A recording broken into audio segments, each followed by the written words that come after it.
Yo, what's going on, guys? I'm Moxie Infernape, and this is my battle for Week 4 of Season 3 of the Major Pokemon League. So as you can see here in the title and on the battle screen here, I'm battling Jolt. He is in the Token minorities. He's a really cool guy, so make sure to check him out. Link will be down below. Also, thank you to Riz for joining my team, and also just being a big help in team building. He's a big help in the team building process. So check out Riz, he's cool, and thank you to Jolt for recording my battle. Thank you, Jolt. So check out both of them. They're both dank, sexy people. So I did not do a team builder. That's one thing I want to mention. I did not do it partially because of time, partially because I don't know. I just didn't feel like I didn't really want to. Didn't feel like I needed to, I guess. But I will briefly go over my team. I'll say about most of the moves. So I have a physically defensive Manaphy. We have Scald, Energy Ball, Ice Beam, and Rest. It's cool. It's dank. We have a pretty cool set here with Tyrantrum. Very especially defensive, holding a Braviaries to take a super effective steel hit from like Scizor, or mainly it was the Thunderous. This thing is especially defensive.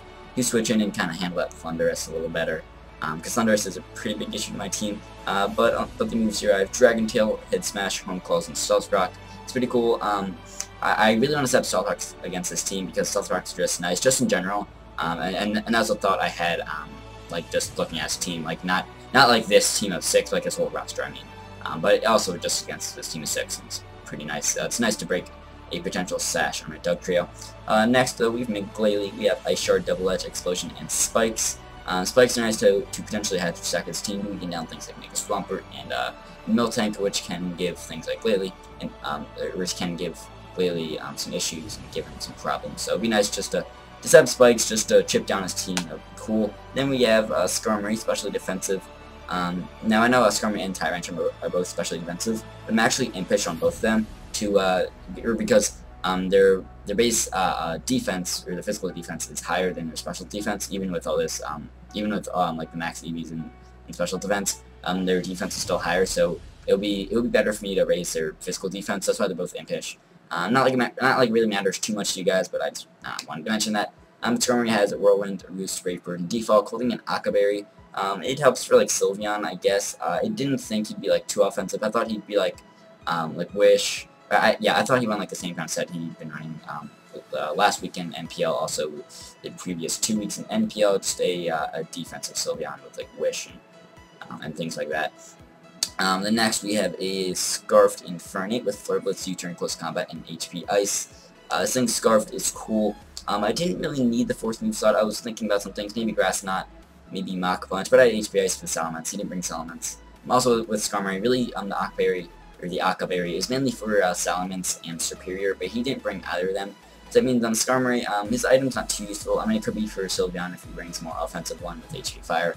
It could be useful, but I'll have to manage around that, I guess. And then last slot we have Tesla, the Raikou. We have a Shukaberry on that. It is a nice nice lure for the Dugtrio. Hopefully I can get some chip damage on that, put it in range where HP Ice can kill, because HP Ice is not OP. That thing goes around like 80-85% around there.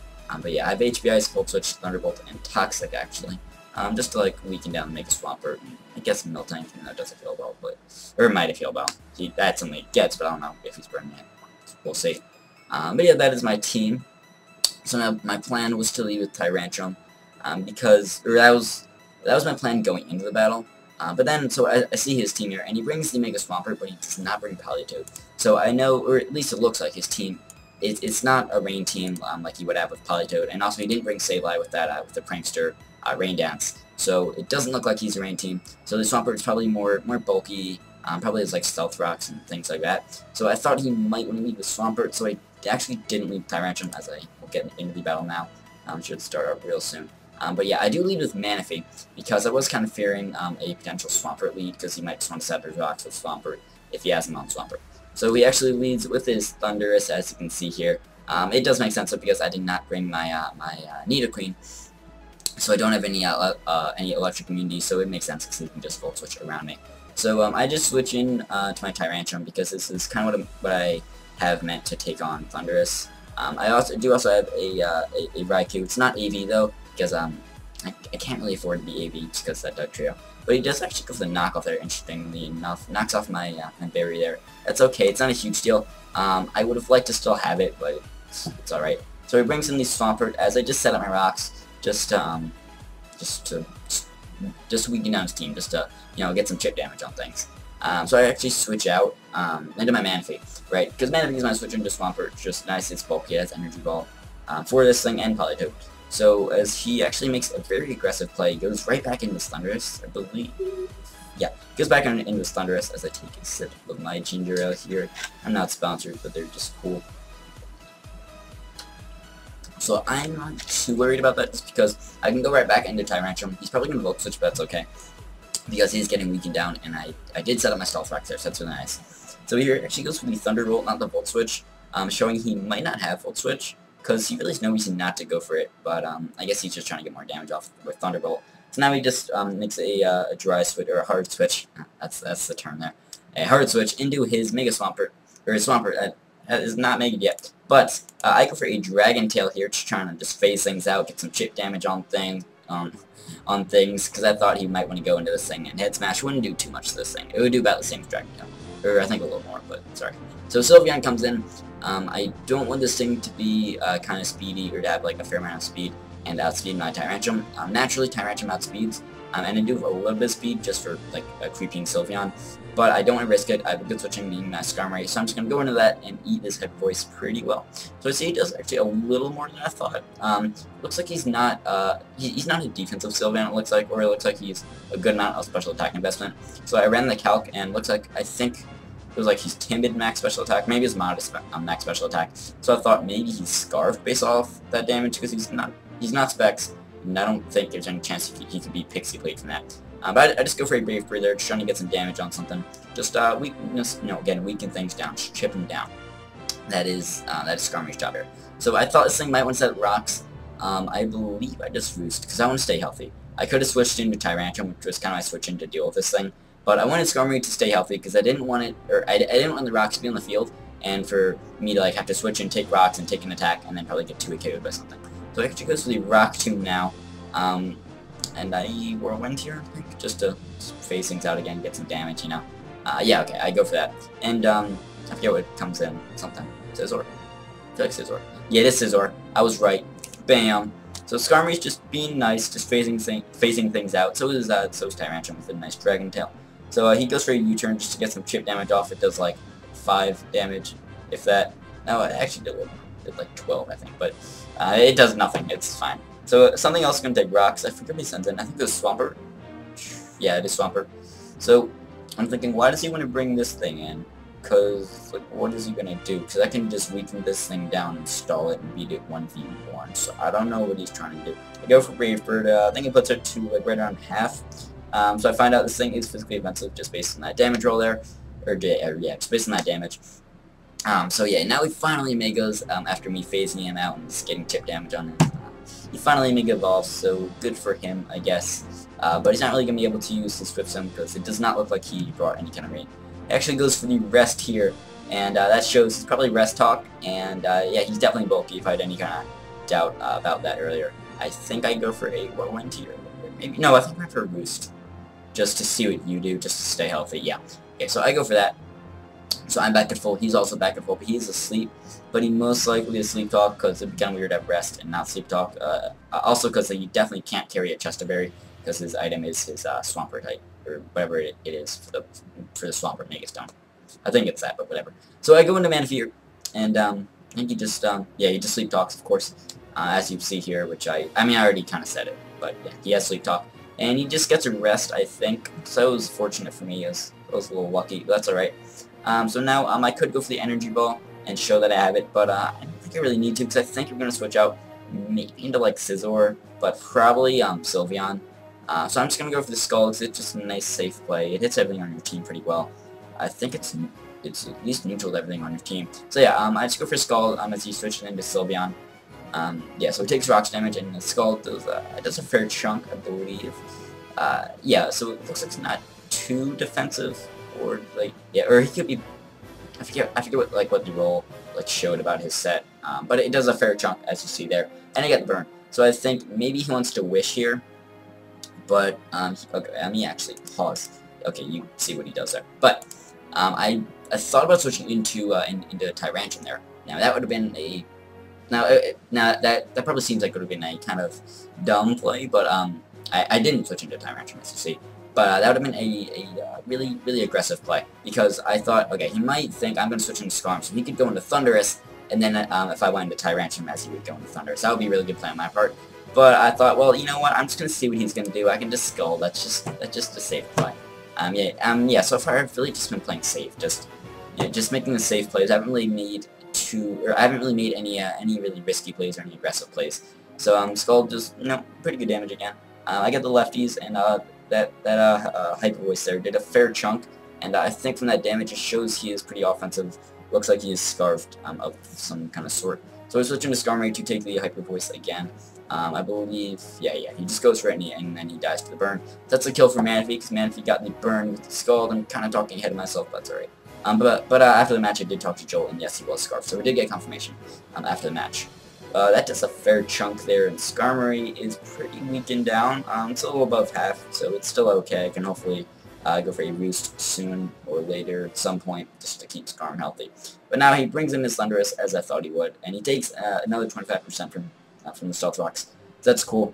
You're like another 24.9%, whatever. So we go into Tyrantrum, I believe. I know it's the obvious play, but Tyrantrum is kind of meant to switch in and deal with this thing, so it's fine. I'm alright with sacking off Tyrantrum if I need to sack it off here. So he goes for knockoff again. I guess he's trying to get rid of my item on Skarmory. He wasn't sure what it was. Maybe he thought it was a Wakanberry. He might have thought that. I'm not sure. He was just trying to get rid of some item. But then he Psychics, and it does knock me out. I'm not sure if it was roll or not. I didn't really care. I was hoping I'll be able to live it, but that's right. So now I can bring the Glalie, and so we've not seen his item yet, and we did just see him switch moves. So it's not Scarf, it's not Life Orb by damage, he's not Specs. So he's not choice in any variant, or well, I mean, I would already know. I did not mean to do that, but I didn't need to judge that he's not Specs from damage because he switched up moves. I just want to clarify that there. Not like it really matters, but yeah, Glalie, I take Stealth Rocks, so that's the thing. So now he switches out. I did just go for the Ice Shard, just the safe play there, just trying to kill that thing.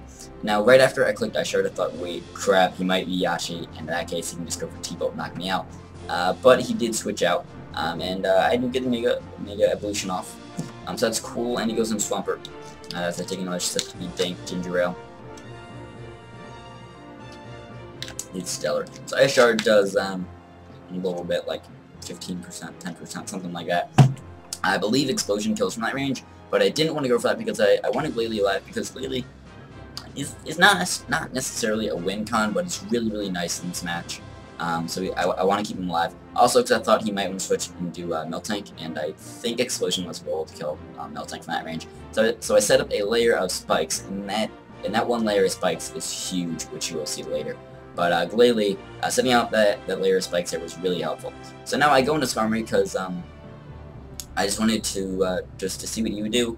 But yeah, like I forget why exactly went in Skarmory, but just Skarmory's just a nice switch in, I guess. So I didn't want to bring in like Infernape and just get weakened down, or like yeah, I just want to go into Skarmory, I guess, because Skarmory's bulky. I could get it for boost and then be healthy. Yeah, that's why I wanted to go into Skarm.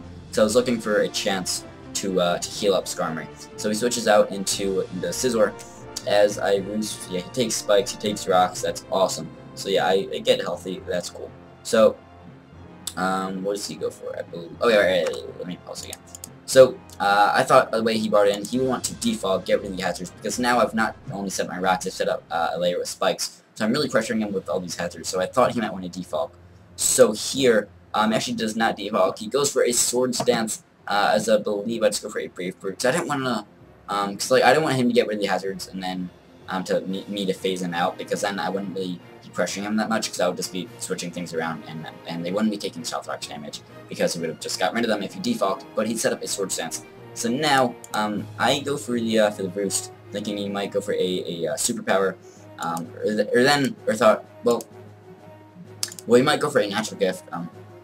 And in that case, I hope it's fire, because I do have an Akaberry, so I can live that if it is fire, and then I can boost and then be healthy, and then I'll use it up. But it's electric, Natural Gift electric, Jolt with the strats. It doesn't make sense outside the Manaphy, so yeah, that makes sense. But I was hoping it would be fire. But if it was fire, that would have been a hilarious and awesome sequence of events. because he would be going for that. Felt so proud and happy. Then I would have the Akaberry, and then that would just be amazing. But now it is electric, so that's unfortunate. So now I bring in Tesla. I could have brought in Infernape, but could have brought in Manaphy. I'm not certain how bulky this thing was, so Manaphy might have not have sped it. Probably would have, but it's alright. So we go see Bullet Punch, just a lot. It's around half. And with Raikou, go for the Thunderbolt here. Not really sure why I didn't go for the Volt Switch. Well, Thunderbolt does kill, and Volt Switch would kill as well.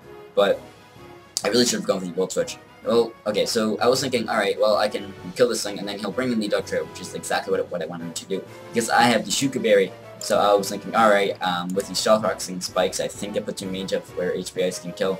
It is a roll, it looks like, but I'm just gonna hope I can kill you with HP Ice. But then, like right after I clicked HP Ice, I realized, wait, I needed to be like at full health for a little bit, or at least to be a lot healthier to live the EQ from you. So that plan didn't work out. I should have just Volt Switched. I really don't know why I didn't. That's alright though. So we do see his Life Orb though. So he's not maybe a Scarf or something. He's not Sashed. We see his Life Orb. So now I bring in Glalie. I wanted to like double edge, thinking he might switch into Miltank or a Swampert, but I'm just gonna go for Ice Shard. That's a safe play. I've really been playing safe all game, but I feel like with how I built this team with a lot of bulk, with a lot of defense, I was able to play pretty safely. I didn't need to make any really aggressive plays. I didn't really need to make any risky plays. So I've been playing pretty safe. So we go for Ice Shard. Puts him right around 50%. So now I could go for the Explosion, but I want Glalie still alive to Ice Shard Dugtrio to Ice Shard on the Thundurus. So I want Glalie still alive. So I don't want to explode just yet. So I go for Double Edge. I know it's a roll. It doesn't look like it's in my favor. It's like a little under 50% chance for me to kill. I go for Double Edge. He lives with like 1 HP. I'm not sure exactly how much HP, but it looks like it's just 1. Oh, it's just a sliver of health. It's a little. He goes for Sleep Talk. I was hoping he got rest, but it would be pretty lucky for him to get rest. For him to get rest twice in a row. That's alright. He goes for Waterfall and knocks me out, so it's fine. It's not a huge deal. Actually, I thought it was a huge deal because I thought, well, shit. It essentially came down to that roll to decide who won the game. But then I realized, wait, Infernape, Scarf Infernape. Holy shit, his team's weakened down. Scarf Infernape can win this game, I think. Oh my god, King Julian, punch some things. Let's go. Start punching some things. He punches this thing, you're dead. I don't even care. There's no kind of damage roll there. You're just dead. You're dead. Okay, cool. So King Julian picks up 1 kill. So one thing I thought, wait, maybe he has Tropical Berry on his Miltank. We did not see leftovers. I believe Rocky Helmet would have enabled or whatever the word is. Earlier when I went for Ice Shard or similar moves that I went on. No. let me pause. Sorry. I went for Brave Bird earlier on the Miltank. So if you did have Rocky Helmet, it would have shown. So I thought, wait, maybe it's Tropical. So shit. But he brings in this thing just to see if I'm Scarfed, also to lower my defense, I guess. But yes, I am Scarfed. You're not Scarfed, it's your Life Orb. So you're dead. Bye, Richard. Or that's not your name. Richard, whatever your name is. I don't care. So you bring in your cow and the Stealth Rocks and the Spikes. Oh, okay, those are the rocks. Those are the Spikes. Okay. And it looks like you're around 25%. And in close combat with a Tropical Berry on Miltank does, I think it was 31 to 37 if I recall correctly. So it looks like that kills. So we go for close combat. He has the Tropical. I'm thinking shit, but I think this kills. It's alright. And it does kill! King Julian! King Julian comes through. We know his Thundurus isn't Scarf. Even if it was, I would have to beat because I'm just naturally faster. Yes, a Tropical. But I can just close combat the Thundurus and I will win this game. King Julian, as he brings some Thundurus, King Julian just clicks close combat. Clicks close combat. It's tough to say. Again, for a 4th time, and King Julian gets his 4th kill of the game, and the Baltimore Braviaries are able to win that in a very, very close game. Oh my god, that was insane. So let me just talk about the 1 layer of spikes I set up. So I'm not certain how much spikes do exactly. I think they do 1/6. No. I think 1 layer of spikes is 1/8. I believe. Yeah, that sounds right. Yeah, it sounds right. So if I did not get up that layer of spikes, so okay, he was around 25%. So if I did not get up that layer of spikes, he would have been around 37, almost 40%. And in that case, I would need like a max roll or a really, really high roll with close combat to kill the Miltank. And in that case, well, most likely I wouldn't kill him, so I'd probably get like a medium or like low roll, and then he would be able to Earthquake and knock me out, and then Manaphy would be able to knock out Miltank, then he could kill me with Thunderous. So then I would have lost. But because I got up with that one layer of spikes that weakened down Miltank to where close combat killed it. So even though the Glalie did not get any kills this week, Glalie really was the MVP because that one layer of spikes really saved me the game. Glalie, you are beautiful. You are a beast. I only have 2 kills in the season. I mean, that's still a fair amount. That's probably more than some people expected because they hated on Glalie. But Glalie's bae. Glalie's amazing. But Glalie really just showing its worth, showing its value. Glalie's really coming through. And guys, this was a really close game. This is really intense. This was really scary. At some points I thought, alright, yeah, I got this. Looks like I can win. But some points I was like, shit, man, I don't know. But actually, also after the match, I talked to Jolt. His Thunderous was Yachiberry, but the reason he didn't stay in earlier when I brought in Glalie is because then Manaphy could have just swept him. So that makes sense why he switched out to keep his Thunderous alive, because I know it would have died to rocks. Like after I went for the Yachiberry, then he switched out later, then he would have died to rocks. So it makes sense why he kept the Thunderous alive and somewhat healthy to be able to check the Manaphy if it needed to. But Manaphy did not even see the field again after it killed the Sylveon. So that was cool. Or after its burn killed the Sylveon because the Manaphy switched out. But guys, that was a very good game. As I said, like the 4th time. Definitely check out Jolt. He's a really cool guy. He's just like a really awesome, just really genuinely nice guy. So please check him out. Link below. He's a cool guy. So with the rest of the token minorities are all just great people. So check them out. He's in another league called the MPL, the National Pokeball League at the N, not MN. So they're all pretty cool people. Riz than that's pretty dank. Although they also upload on Sundays, so I mean, watch the MPL first because we're better. The Major Pokemon League's best league ever. Anyways, guys, I don't think I need to ramble about too much, or I don't think I want to ramble too much longer. I mean, I definitely talked to Jolt a lot after the match. It was a very good match, as I said multiple times. But yeah, a lot of things happened, a lot of cool things happened there. A lot of things could have happened differently. I maybe should have played some things differently. He maybe should have played some things differently. But it is what it is. But either way, that was still just an amazing game. I would say it is better than my game last week against Aura. Maybe that's because I won this one, so maybe I just like feel better about this game. But I don't know. I still think this was a little closer because if I didn't get up that one layer of spikes, then I lost this game. So it came down to just one layer of spikes set up by Glalie, the beast. So yeah, I'm just gonna stop rant. I'm just gonna shut up. Thanks for watching this video. Make sure to like it. Make sure to subscribe to me. Comment. Say how awesome I am. Say how awesome Jolt is. Sub to Jolt. Sub to Riz. Sub to the MPL channel. Everyone's amazing. And I'll see you guys next week where we play Jordie. So we do not get any kind of a break because we played Aura last week. We played Jolt this week. And next week we have another really good opponent being Jordie. So that'll be scary. I might do team builder. I don't know. We'll see how it goes. But I'll see you guys then. Peace.